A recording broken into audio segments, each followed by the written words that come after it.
Hey guys, it's Mr. Gary coming to you live with Storytime with Mr. Gary. Another edition, our latest book. The one today, it's a classic. The winner of the American Book Award, Miss Rumphius. Um, Book's been around a while. In fact, your mom and dad might remember this book when they were kids. So many people just absolutely love this book. And one thing you need to know, a word you might not know. See these flowers?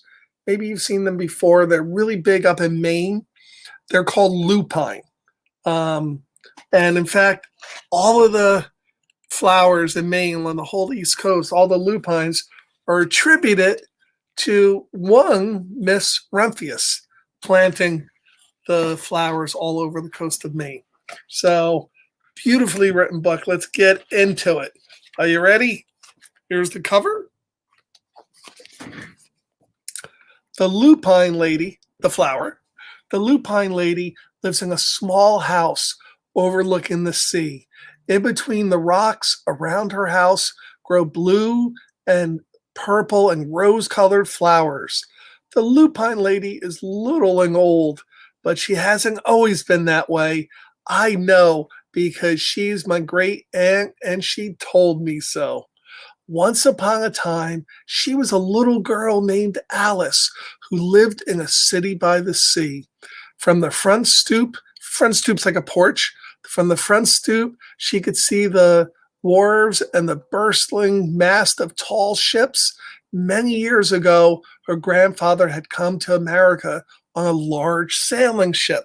So the story is being told by this little girl who is telling the story of her great aunt, who today is so old and she's little tiny. Sometimes when people get really old, they shrink and they get small.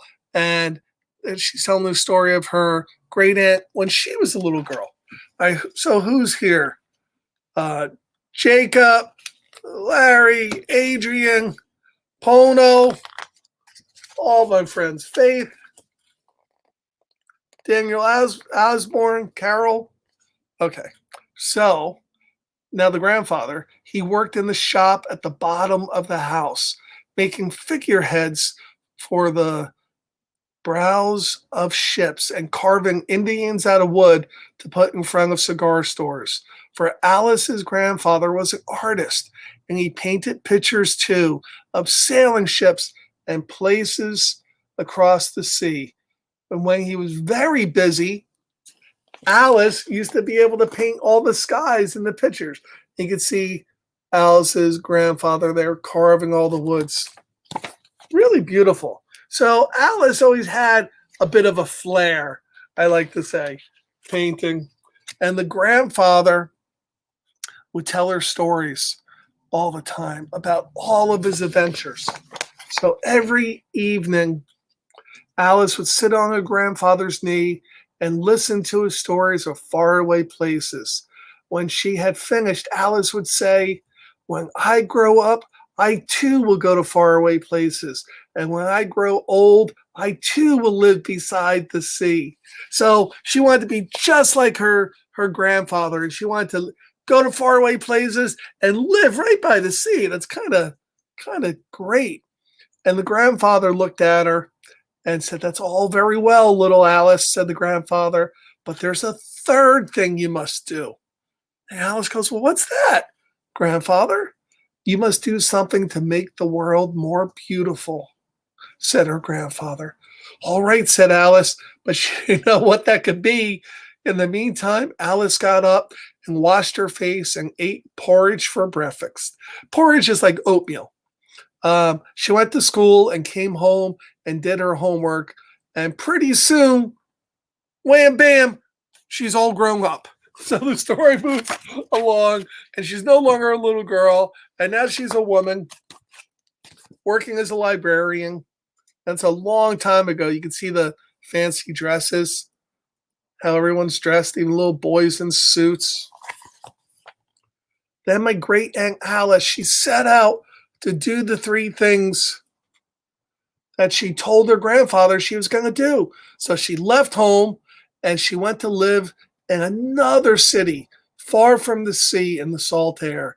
There she worked in the library, dusting books and keeping them from getting mixed up, and she helped people find ones that they wanted. And some of the books told her about faraway places.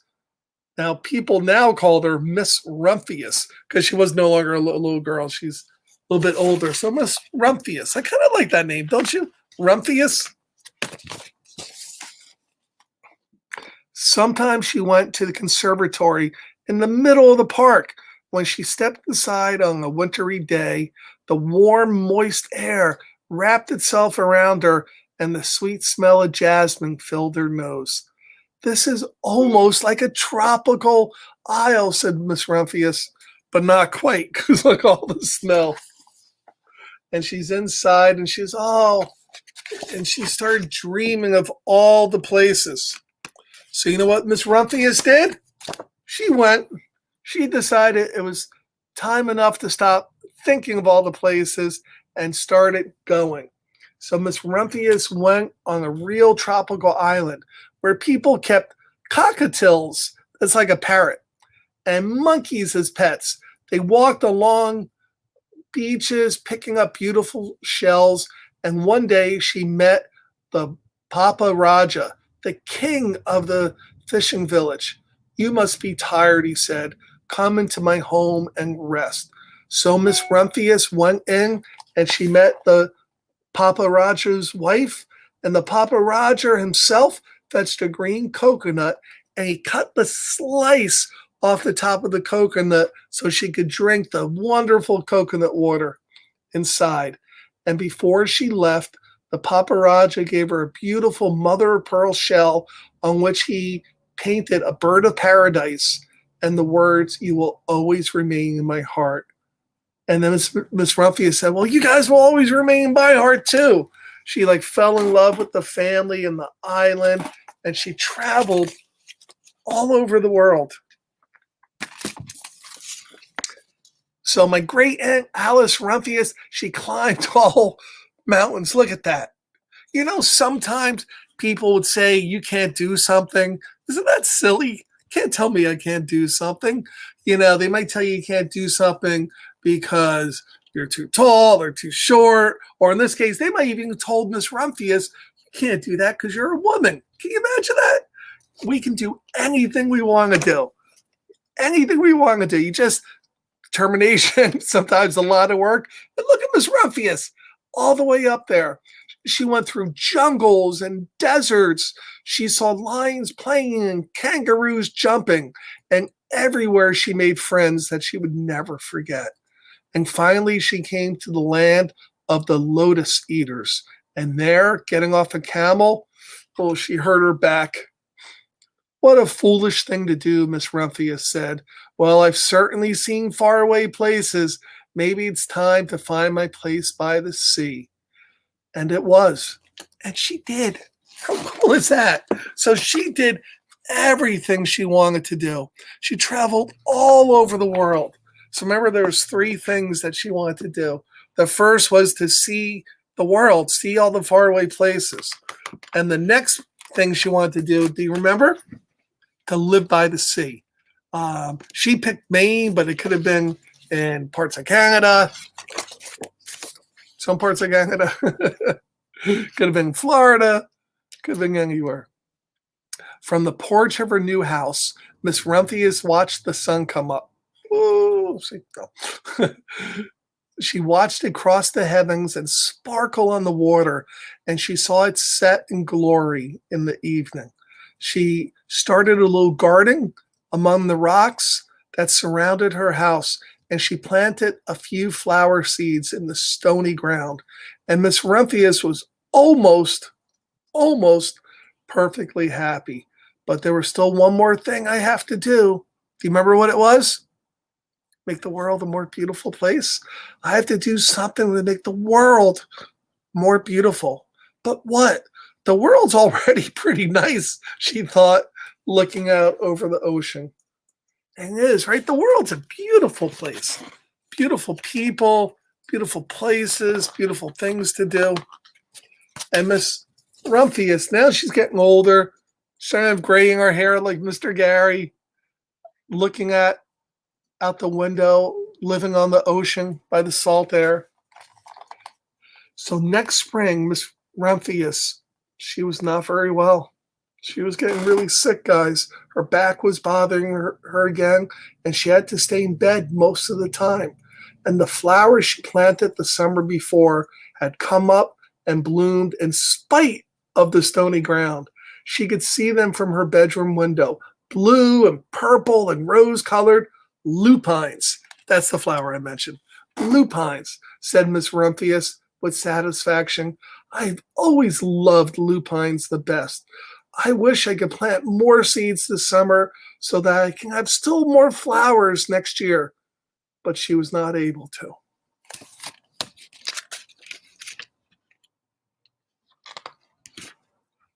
She wasn't feeling good. And it took Miss Rumphius all winter long and almost 2 years to feel better. And she was feeling much better now. And now she could start doing her walks again because her back was healing. And one afternoon, she started to go up and over the hill where she had not been in a really long time. And she goes, I don't believe my eyes. And she cried when she got to the top. Tears of joy, happy tears. For there on the other side of the hill was a large patch of blue and purple and rose-colored lupines. It was the wind that she loved in the salt air. She said as she knelt in delight, touching and smelling the flowers, it was the wind that brought the seeds from my garden here, and the birds must have helped too. Then Miss Rumphius had a wonderful thought. Look at her looking at all the beautiful flowers and the cat. Isn't that beautiful? So she had a thought. Wonder what it could be. So she hurried home because she was so excited, right? And she got out her seed catalogs and she sent off to the very best seed house for 5 bushels of lupine seed. 5 bushels, guys. You know how big a bushel is? Wow. I remember my grandmother always used to say, Gary, I love you, a bushel and a peck and a hug around the neck. And a bushel was so big, so big. So at that, all that summer, Miss Rumphius, she always stuffed, when the seeds came in, all the seeds in her pocket, all the seeds in her pocket. And she walked all over the fields and the headlands, sowing lupines. So everywhere Miss Rumphius went, all along the shore, in the rocks, in the cradles, and there was nothing growing there, she would plant these seeds, these little tiny, the seeds were so tiny, and plant them all over. And she flung handfuls of them around the schoolhouse and behind the church, and she tossed them in the hollows and along stone walls. Her back didn't hurt anymore at all. You know why? Because she was doing something she loved. And now people called her that crazy old lady. So when she was young, she was Alice. And when she grew up, she was Miss Rumphius. And now they just see this old lady bent over because, you know, her back was broken a couple years earlier. They just called her the crazy old lady. Look, walking around, throwing seeds everywhere. Everywhere she went, tossing the seeds. Well, who do we have here? Oh, we have Connor and Shane. Shane, hey, Shane. And Rose. All our friends are coming. The next spring, there was lupines everywhere. Everywhere you went. Guys, everywhere there was lupines. Fields and hillsides were covered with blue and purple and rose-colored flowers. They bloomed along the highways and down the lanes. Bright patches lay around the schoolhouse. Isn't that just beautiful, guys? And back of the church, down in the hollows, and along the stone walls grew the beautiful flowers. Miss Rumphius had done the third, the most difficult thing of all. And what was it? To make the world a more beautiful place. So, it's a long book.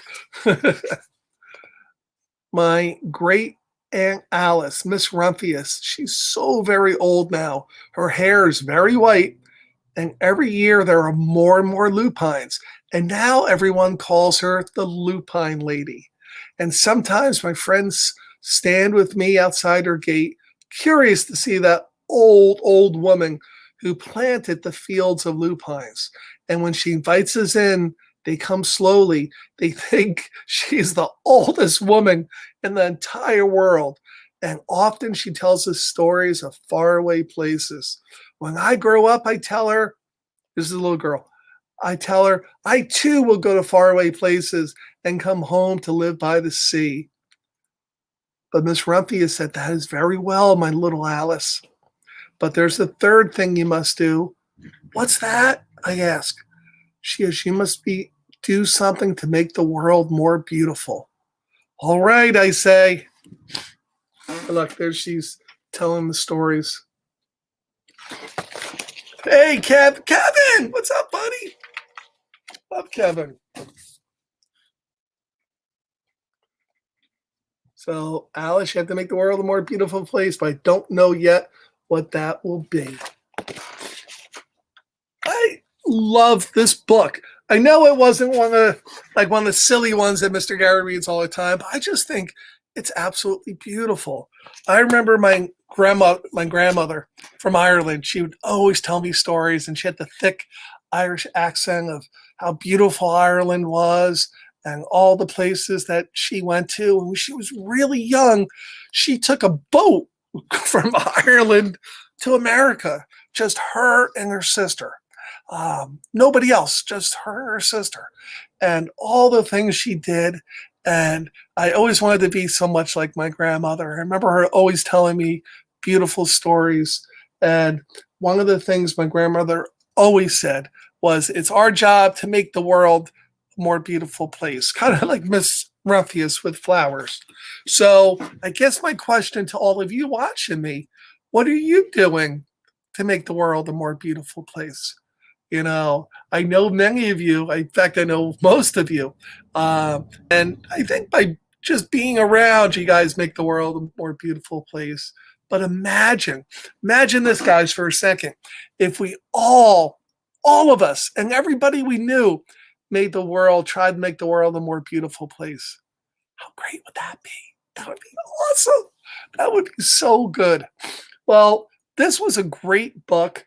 You know, I loved it, and hopefully you liked it too, Miss Rumphius. Oh, nice. And we have a book next week. Let's see if Miss Brittany has it up. Oh, I Will Love You Till the Cows Come Home. That's a good book too. People used to say "till the cows come home" because the cows would be out all day eating the grass, and at night they would return to the barn to go to sleep.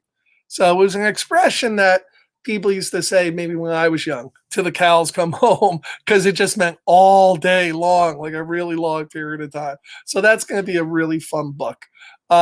We do POAC. We're doing a giant 50-50 cash raffle for all the adults out there. If you want your raffle, just contact POAC. We can send you the link for it. It's only $20 a ticket.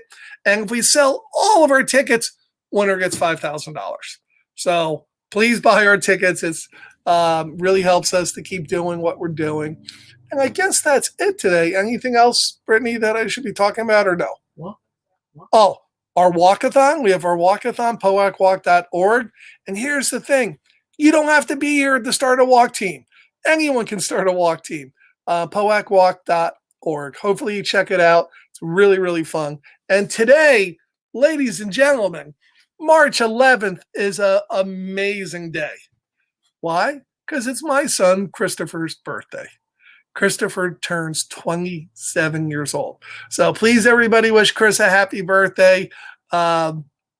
He's so good. His sister Kendall bought a beautiful birthday cake, and we're going out to celebrate. So it's great. Oh, Adrian wants to come to the party. I know. So Miss Brittany, look at Miss Brittany. Happy birthday, Christopher. Thank you so much. See, Miss Brittany always makes the world a more beautiful place because she's always so thoughtful and so kind. So thank you, guys. I love you. And Kevin, thank you so much. See you all soon. Bye, guys. Mr. Gary loves you.